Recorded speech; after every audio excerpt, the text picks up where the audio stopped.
Praise the Lord. प्रभु आप सबको आशीष दे। आज का वचन आपके लिए, मेरे लिए, सबके लिए है। और मैं विश्वास करता हूँ कि आप सब प्रभु में चल रहे होंगे, सच्चाई से, खराई से चल रहे होंगे, प्रभु की महिमा कर रहे होंगे।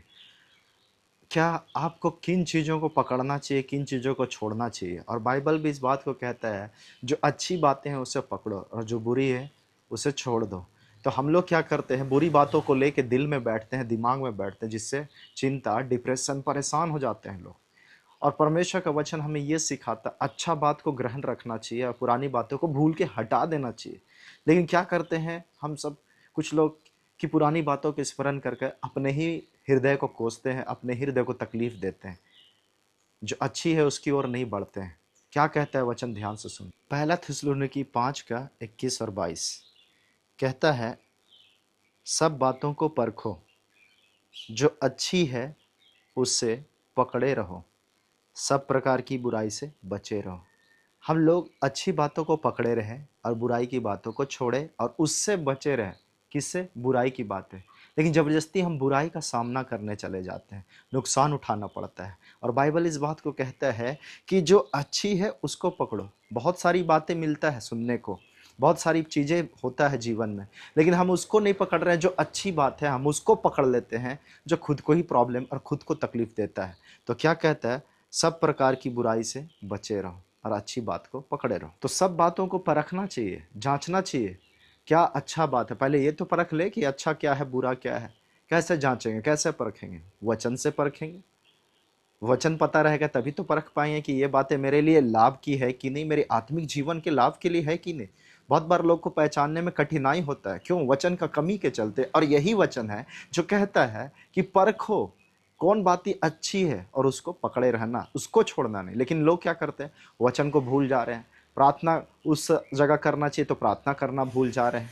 चिंता नहीं करने प्रभु बोलता है, लेकिन चिंता कर जाते हैं। मतलब जो नहीं करना है हम वो करते हैं, और जो नहीं करना चाहते हैं हम वो करते हैं, और जो करना चाहते हैं वो नहीं करते। दूसरा थिस्सलुनीकी 3:2 और 3 को पढ़ते हैं, ध्यान से सुने। और हम टेढ़े और दुष्ट मनुष्य से बचे रहें, क्योंकि हर एक में विश्वास नहीं, परंतु प्रभु सच्चा है, वह तुम्हें दृढ़ता से स्थिर करेगा और दुष्ट से सुरक्षित रखेगा। सब जान रहे हैं कि हम लोग को टेढ़ा मनुष्य से, उससे दूर रहना है। जो दुष्ट मनुष्य है उससे बचे रहना है। बचना किससे है और किसके पास जाना है वो पता ही नहीं चल रहा है। प्रार्थना, वचन, इन सारी चीज़ों से बच रहे हैं, भाग रहे हैं, प्रभु से दूर जा रहे हैं। और पाप और बुराई का जीवन से भागना है तो भागते हैं मसीह के लोगों से, प्रभु के लोगों से, वचन से, यीशु से दूर भागते हैं। और कहता है क्योंकि हर एक में विश्वास नहीं होता है, इसीलिए परखें कि विश्वास में वो व्यक्ति है या नहीं, प्रभु में मानता है कि नहीं, चलता है कि नहीं। परखें ना, और ऐसे मनुष्य से बचे रहें। और जो दुष्ट है, टेढ़े लोग हैं, सीधा बात नहीं करते, टेढ़ा जवाब देते, टेढ़ा बातें करते, ऐसे। परंतु प्रभु क्या है? सच्चा है। वो तुम्हें क्या करेगा? स्थिर भी रखेगा, और तुमको क्या करेगा? वो बचाएगा भी। दूसरा तिमुथी 2:16 में कहता है, पर अशुद्ध बकवाद से बचा रह, क्योंकि ऐसे लोग और भी अभक्ति में बढ़ते जाएंगे। तो ऐसे लोग और भी बढ़ते जाएंगे। अशुद्ध बकवाद, जो ऐसी बातें करता है, जो बुरा बातें, जो आपको प्रभु से दूर कर रहा, जो तकलीफ दे रहा है, तो उन बातों को जान लीजिए जो आपको प्रभु से दूर कर रहा है। और अशुद्ध बकवाद, जिससे कोई फायदा नहीं, लाभ नहीं, उन चीज़ों से बचा रहो। और कहता है क्योंकि ऐसे लोग अभक्ति में और बढ़ते जाएंगे। अशुद्ध बकवाद से क्या होगा? अभक्ति में, भक्ति में नहीं बढ़ेंगे, अभक्ति में बढ़ते चले जाएंगे। क्योंकि ऐसा सड़े हुए घाव के समान होता है, वो फैलते जाएगा, बढ़ते जाएगा, बढ़ते जाएगा। जिसको अशुद्ध बकवाद करने का आदत है, बचे रहें, क्योंकि लिखा है अशुद्ध बकवाद करने वाले से बचे रहो, टेढ़े मनुष्य से बचे रहो। एक ऐसे ही मैं एक जन के लिए प्रेयर किया, तो एक किसी ने मुझे बोला, क्या आप उसके लिए प्रार्थना नहीं किए थे, वो ठीक नहीं हुआ? लगता है आप विश्वास से प्रार्थना नहीं किए। मैं बोला ऐसे कैसे बोल दे रहे? लेकिन उसने बोला कि नहीं, आपने विश्वास से प्रार्थना नहीं किया, लगता है इसीलिए वो ठीक नहीं हुए। तो एक ही बात वचन समझ में आता है उस समय में, कि यीशु मसीह भी अपने शहर में, अपने जगह पे, अपने देश में लोगों के लिए प्रार्थना किए, लोगों को चंगा कर रहे थे। लेकिन वहाँ विश्वास की कमी के चलते कुछ थोड़े लोग ही चंगाई को पाए, सब नहीं पाए। क्या यीशु में कमी था? नहीं, यीशु में कमी नहीं था। वो लोग विश्वास नहीं कर रहे थे, उनके विश्वास में कमी था, जिसके चलते वहाँ यीशु ने ज़्यादा चमत्कार नहीं कर पाया, ज़्यादा लोगों को चंगा नहीं कर पाया, क्योंकि उन लोगों का विश्वास का कमी के कारण। तो इसीलिए आप भी जब प्रार्थना करें तो सामने वाले का भी विश्वास होना चाहिए, तभी वहाँ चंगाई होगा। तो मुझे एक जन ने बोला कि नहीं, आप उसके लिए प्रार्थना नहीं किए होंगे ठीक से विश्वास से, इसीलिए नहीं चंगा हुआ। मैं ऐसा बोला, ऐसा कैसे हो सकता है? क्योंकि बाइबल इस बात को कहता है संदेह करना पाप है। संदेह क्यों करें? मेरे को तो विश्वास था कि मैंने विश्वास से प्रार्थना किया है और धन्यवाद दिया कि मान लिया कि वो चंगा हो चुका है। लेकिन वहाँ पे चंगाई नहीं आया, इसका मतलब है कि वहाँ पे उनके विश्वास के कहीं ना कहीं कमी। मैं यही समझा, ऐसा भी होता है कभी कभी कि सामने वाला विश्वास नहीं करने के चलते भी वहाँ चंगाई रुक जाता है।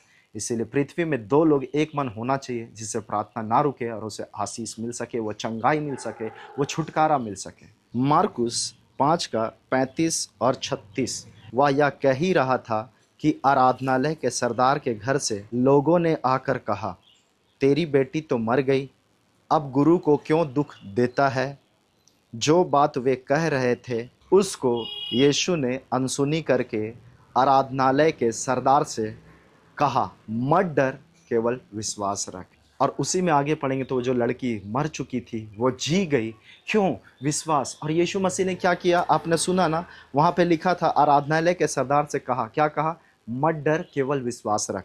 और क्या उससे पहले लिखा था 36 में? जो बात वे कह रहे थे उसको, किसको? यीशु को। यीशु ने उन लोगों का बात को क्या कर दिया? अनसुना कर दिया। क्यों? क्योंकि वो लोग डाउट ला रहे हैं, संदेह लाने की कोशिश कर रहे हैं, बोल रहे हैं नेगेटिव बात। क्या बात? नेगेटिव बात। यीशु ने बोला कि लड़की मरी नहीं, सो रही है। आगे आप पढ़ेंगे तो सोचिए यीशु किन को बात को अनसुना कर रहे हैं, किन लोगों का बात को अनसुना कर रहे हैं? जो नेगेटिव बोलते हैं। और अपने लोगों को, चेलों को, जो लोग विश्वास करते हैं, उनको उस जगह पर, उस घर पर लेके गए। उस लड़की को कहा यीशु ने, उठ। और वो उठ गई, जो मरी हुई थी वो उठ गई। क्यों? क्योंकि विश्वास था। और जहाँ पे लोग अविश्वासी होते हैं उसको अनसुना कीजिए। जो विश्वास नहीं कर रहे यीशु मसीह में, जो नेगेटिव बात बोल रहे हैं, उसको अनसुना करना सीख जाइए। क्योंकि आप उस अनसुना करेंगे तभी आप प्रभु में बढ़ेंगे। लेकिन क्या को ग्रहण करना है, क्या को नहीं करना, आप नहीं समझ पा रहे, जिसके चलते आत्मिक जीवन में उन्नति नहीं होता है, निराशा आ जाता है। क्यों? क्योंकि आपको अनसुना करना है, आपको उसको ना करना है और अच्छी बातों में हाँ करना है। आज वचन जो आपने सुना है, सीखा है, जैसे यीशु मसीह ने अनसुना किया नेगेटिव बातों को, उन लोगों का बातों को अनसुना करना आपको भी आना चाहिए। इसलिए बाइबल पढ़ें, अच्छी बातें, अच्छे लोगों की संगति करें जो पॉजिटिव बोलते हैं, तो आपका विश्वास बढ़ेगा। नम्र दीन लोगों की संगति करें, उन लोगों का नहीं जो कठोर है, पत्थर हृदय है, जो विश्वास नहीं करते, संदेह करते हैं, इनसे दूर रहें, बुरे संगति से दूर रहें, क्योंकि आपका अच्छा चरित्र को भी वो बिगाड़ सकता है। तो इसीलिए सावधान रहें और जितना हो सके प्रभु में विश्वास में बढ़ते चले जाएं। मैं विश्वास करता हूँ कि इस वचन से आपने आशीष पाया है और प्रभु में और विश्वास में बढ़ेंगे, मजबूत होंगे। यीशु के नाम से आप सबको भी आशीष मिले। Praise the Lord.